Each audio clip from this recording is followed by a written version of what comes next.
नमस्कार साथियों, आज देश जी के ट्रिक में आप सभी का स्वागत है। दोस्तों, इस वीडियो में मैं एसएससी जीडी एग्जाम 2023-24 के लिए जीके जीएस का टॉप 50 महत्वपूर्ण प्रश्नों को कराने वाला हूं, जो कि आपके एग्जाम्स के लिए काफी ज्यादा महत्वपूर्ण रहने वाला है। तो साथियों, इस वीडियो को आप बड़ी ध्यान पूर्वक एंड तक जरूर देखिएगा। तो साथियों, आज का पहला प्रश्न है, उच्च न्यायालय के न्यायाधीश की नियुक्ति और उसके पद की शर्तें किस अनुच्छेद में है? तो साथियों, उच्च न्यायालय के न्यायाधीश की नियुक्ति और उसके पद की शर्तें अनुच्छेद 217 में है।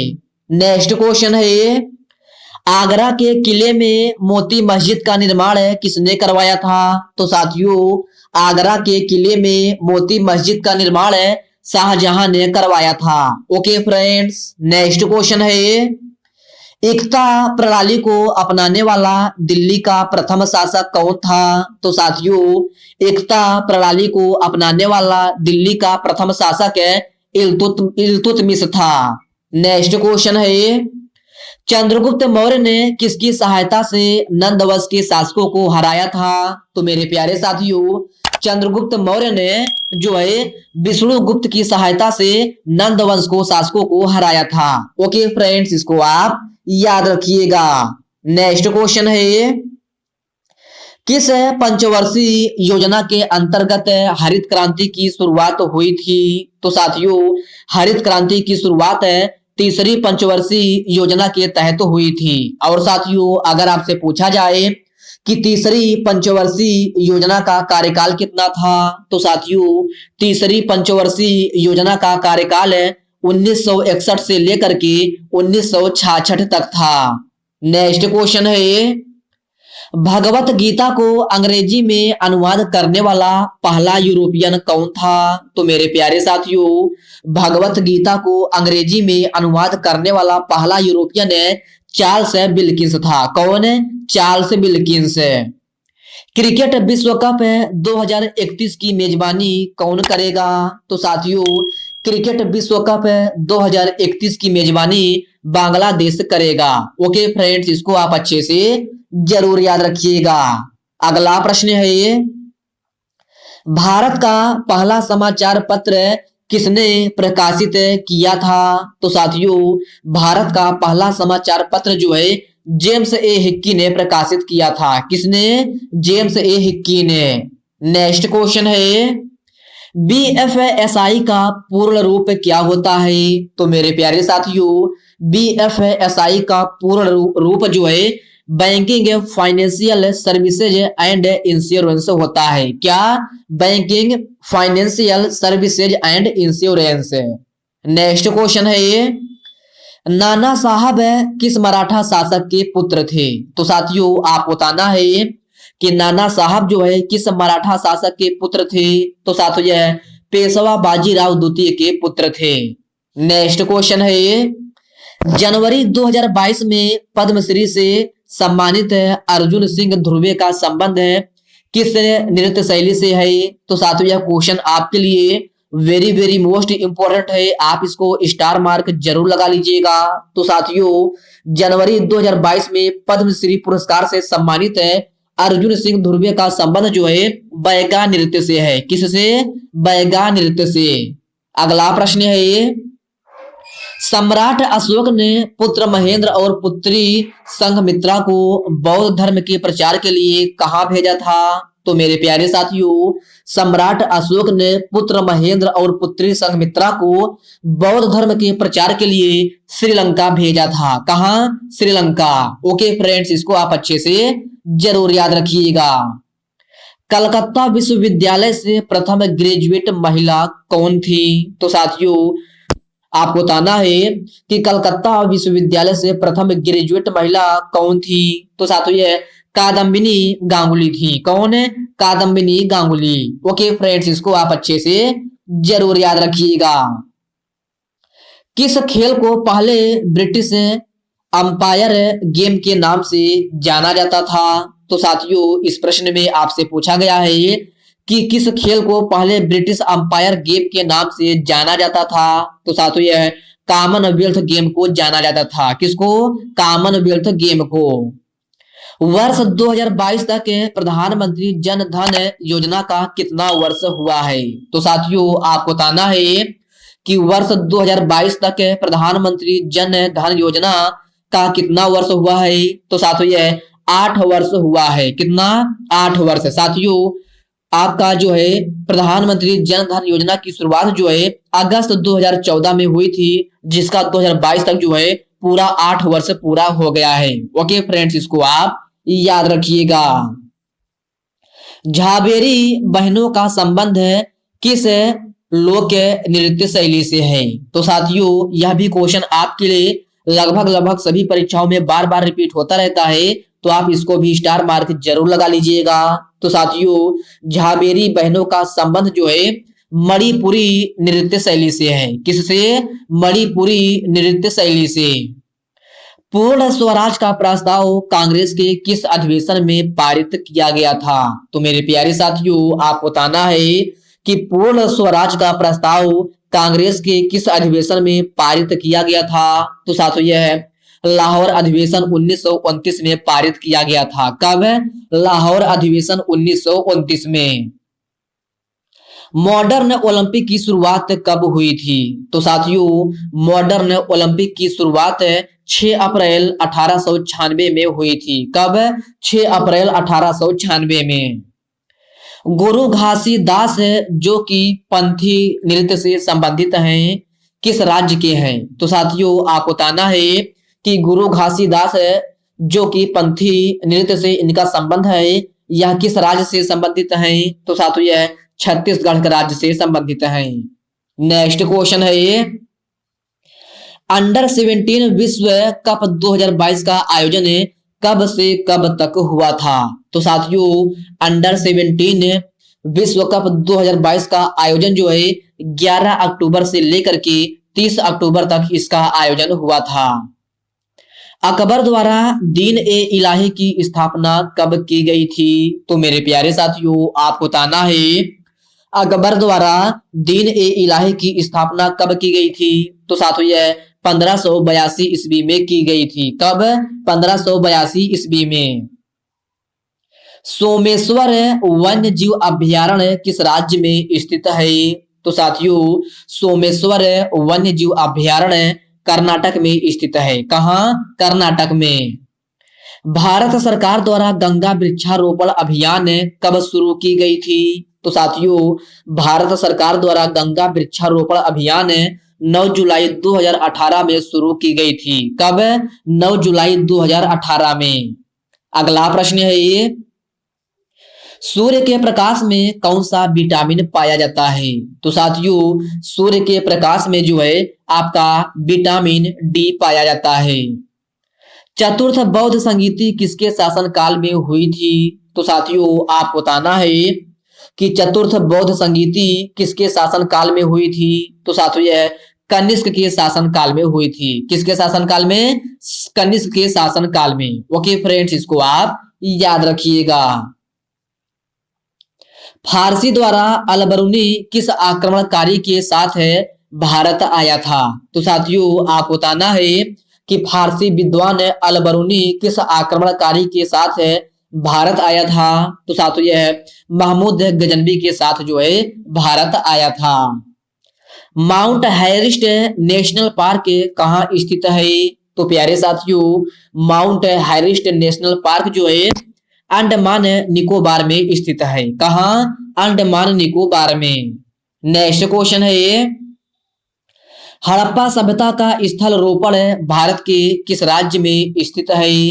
तो साथियों हड़प्पा सभ्यता का स्थल रोपण जो है भारत के पंजाब राज्य में स्थित है। कहां? पंजाब राज्य में। ओके फ्रेंड्स, याद रखना आपसे पूछा जाए कि हड़प्पा सभ्यता का स्थल रोपण जो है आपका भारत के किस राज्य में स्थित है? तो यह आपका पंजाब राज्य में स्थित है। अली अकबर खान का संबंध किस वाद्य यंत्र से है? तो साथियों यह सरोद वादक है। ओके फ्रेंड्स, इसको आप अच्छे से जरूर याद रखिएगा। भारतीय संविधान के किस अनुच्छेद में अनुसूचित जातियों के बारे में बताया गया है? तो साथियों आपको बताना है कि भारतीय संविधान के किस अनुच्छेद में अनुसूचित जातियों के बारे में बताया गया है? तो साथियों यह अनुच्छेद 341 में बताया गया है। किसमें? अनुच्छेद 341 में। सरदार सरोवर परियोजना किस राज्य में स्थित है? तो साथियों सरदार सरोवर परियोजना गुजरात में स्थित है। कहां? गुजरात में। भारतीय संविधान के किस अनुच्छेद में राष्ट्रपति पद के निर्वाचन के बारे में बताया गया है? तो साथियों सबसे पहले आप इस क्वेश्चन को डबल स्टार मार्क जरूर लगा लीजिएगा। तो साथियों भारतीय संविधान के अनुच्छेद 54 में जो है राष्ट्रपति पद के निर्वाचन के बारे में बताया गया है। तो आपका सही आंसर जो है अनुच्छेद 54 हो जाएगा। भारत के उपराष्ट्रपति अपना त्याग पत्र किसे सौंपता है? तो साथियों भारत के राष्ट्रपति अपना त्याग पत्र जो है उपराष्ट्रपति को सौंपता है। किसको? उपराष्ट्रपति को।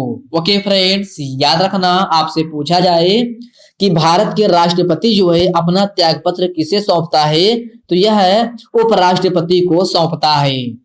अगला प्रश्न है, आधुनिक आवर्त सारणी के पितामह आवर्त सारणी के किस समूह में कैलकुलेशन पाया जाता है? तो साथियों आधुनिक आवर्त सारणी के समूह 16 में जो है आपका कैलकुलेशन पाया जाता है। ओके फ्रेंड्स, इसको आप अच्छे से जरूर याद रखिएगा। इस्लाम धर्म में रोजा महीने के किस क्रमांक में मनाया जाता है?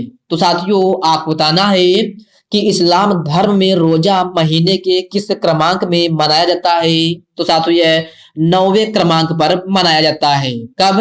9वें क्रमांक पर। नेक्स्ट क्वेश्चन है, 10 राज्य युद्ध का उल्लेख किस वेद में है? तो साथियों 10 राज्य युद्ध का उल्लेख जो है ऋग्वेद में है। किसमें? ऋग्वेद में। और साथियों अगर आपसे पूछा जाए कि सबसे पुराना वेद कौन सा है, तो साथियों सबसे पुराना वेद जो है आपका ऋग्वेद ही है। इस पॉइंट को भी आप याद रखिएगा। 5वीं पंचवर्षीय योजना किस मॉडल पर आधारित है?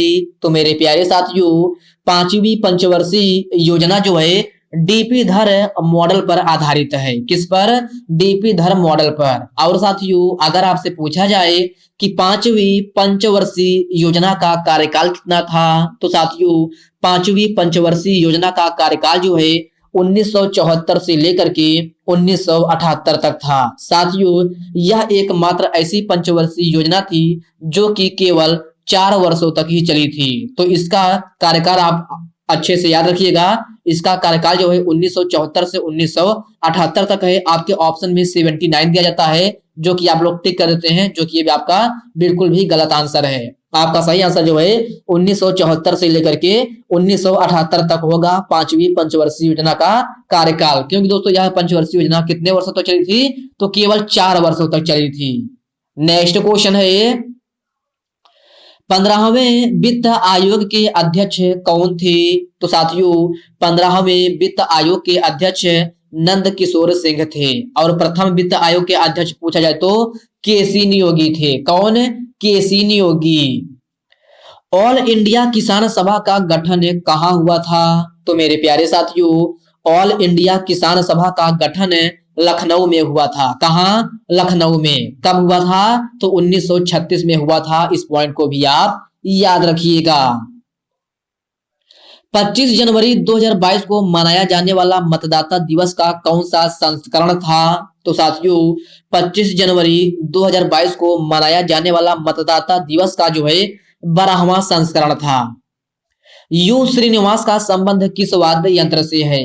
तो मेरे प्यारे साथियों यू श्रीनिवास का संबंध जो है इलेक्ट्रॉनिक मैंडोलिन से है। किससे? इलेक्ट्रॉनिक मैंडोलिन से। चरी लोक की नृत्य शैली किस राज्य से संबंधित है? तो साथियों यह राजस्थान राज्य से संबंधित है। और साथियों अगर आपसे पूछा जाए कि कालबेलिया लोक के नृत्य शैली किस राज्य से संबंधित है, तो साथियों यह आपका राजस्थान की है। इस पॉइंट को भी आप अच्छे से जरूर याद रखिएगा। नेक्स्ट क्वेश्चन है, साइमन कमीशन के विरोध में किस स्वतंत्रता सेनानी की मृत्यु हुई थी? तो साथियों, साइमन कमीशन के विरोध में लाला लाजपत राय की मृत्यु हुई थी। किसकी? लाला लाजपत राय की। और साथियों, साइमन कमीशन भारत कब आया था? तो साथियों, यह 1928 में आया था। कब? 1928 में। रबी फसल की बुआई किस माह में की जाती है? तो साथियों, आपको बताना है कि रबी फसल की बुआई किस माह में की जाती है। तो साथियों, यह अक्टूबर से दिसंबर माह के बीच में की जाती है। और साथियों, रबी की फसल कौन सी है? तो साथियों, गेहूं, जौ, चना, मटर और सरसों, ये सभी आदि फसलें जो हैं रबी फसल की प्रमुख फसलें हैं, जो कि अक्टूबर से दिसंबर माह के बीच में बोई जाती है। और साथियों, खरीफ की फसलें किस माह में बोई जाती है? तो खरीफ की फसलें जो हैं जून जुलाई माह में बोई जाती है। इस पॉइंट को भी आप याद रखिएगा। भारत में सिक्कों का नियमन कौन करता है? तो साथियों, भारत में सिक्कों का नियमन जो है आरबीआई करता है। कौन? आरबीआई। और साथियों, आरबीआई की स्थापना कब हुई थी? तो आरबीआई की स्थापना 1 अप्रैल 1935 ईस्वी में हुई थी। कब? 1 अप्रैल 1935 में। और साथियों, आरबीआई की स्थापना किस आयोग द्वारा हुई थी? तो साथियों, आरबीआई की स्थापना जो है हिल्टन यंग आयोग के द्वारा की गई थी। किसके द्वारा? हिल्टन यंग आयोग के द्वारा। ओके फ्रेंड्स, इन पॉइंट को आप अच्छे से जरूर याद रखिएगा। भारत में 5वीं पंचवर्षीय योजना किसके द्वारा शुरू किया गया था? तो साथियों, आपको बताना है, सॉरी फ्रेंड्स, आपसे इस क्वेश्चन में पूछा गया है भारत में पंचवर्षीय योजना किसके द्वारा शुरू किया गया था? तो साथियों, भारत में पंचवर्षीय योजना जो है योजना आयोग के द्वारा शुरू किया गया था। ओके फ्रेंड्स, इसको आप याद रखिएगा। आपसे पूछा जाए कि भारत में पंचवर्षीय योजना की किसके द्वारा शुरू किया गया था? तो यह आपका योजना आयोग के द्वारा शुरू किया गया था। और साथियों, अगर आपसे पूछा जाए कि भारत में पंचवर्षीय योजना की शुरुआत कब हुई थी? तो भारत में पंचवर्षीय योजना की शुरुआत 1951 ईस्वी में हुई थी। कब? 1951 में। वही साथियों, योजना आयोग की स्थापना कब हुई थी? तो योजना आयोग की स्थापना 1950 में हुई थी। कब? 1950 में। नेक्स्ट क्वेश्चन है, प्राण और दैहिक स्वतंत्रता का अधिकार भारतीय संविधान के किस अनुच्छेद में वर्णित है? तो साथियों, आप बताना है कि प्राण और दैहिक स्वतंत्रता का अधिकार भारतीय संविधान के किस अनुच्छेद में वर्णित है? तो साथियों, यह अनुच्छेद 21 में है। किसमें? अनुच्छेद 21 में। और साथियों, सबसे ज्यादा प्रश्न आपके एग्जाम में पूछा जाता है कि अनुच्छेद 19 का संबंध किससे है, या फिर पूछा जाता है प्रेस की स्वतंत्रता किसमें दी गई है? तो यह प्रेस की स्वतंत्रता जो है आपकी अनुच्छेद 19 में दी गई है। किसमें? अनुच्छेद 19 में। और अगर आपसे पूछा जाए कि अनुच्छेद 17 का संबंध किससे है, या फिर छुआछूत उन्मूलन से संबंधित अनुच्छेद कौन सा है? तो यह आपका अनुच्छेद 17 है। ओके फ्रेंड्स, इसको आप याद रखिएगा। और साथियों, सबसे ज्यादा एग्जाम में रिपीट होने वाला क्वेश्चन है अनुच्छेद 18। ये अनुच्छेद 18 जो है आपकी लगभग सभी परीक्षाओं में बार बार रिपीट होता रहता है, तो आप इसको स्टार मार्क जरूर लगा लीजिएगा। तो साथियों, अनुच्छेद 18 जो है उपाधियों के अंत के बारे में बताता है, तो आप इसको अच्छे से जरूर याद रखिएगा। तो साथियों, आज के इस वीडियो में बस इतने ही प्रश्न है। साथियों, यह वीडियो आपको कैसी लगी आप कमेंट बॉक्स में कमेंट करके अपना फीडबैक जरूर दीजिएगा। और साथियों, यह वीडियो आपके लिए थोड़ा भी हेल्पफुल लगा हो तो इस वीडियो को लाइक कर दीजिए, अपने साथियों के साथ शेयर कीजिए। फ्रेंड्स, अभी तक आप चैनल को सब्सक्राइब नहीं किए हैं तो प्लीज आपसे रिक्वेस्ट है, आप जो है चैनल को सब्सक्राइब करके बेल आइकन को जरूर से जरूर प्रेस कर लीजिएगा।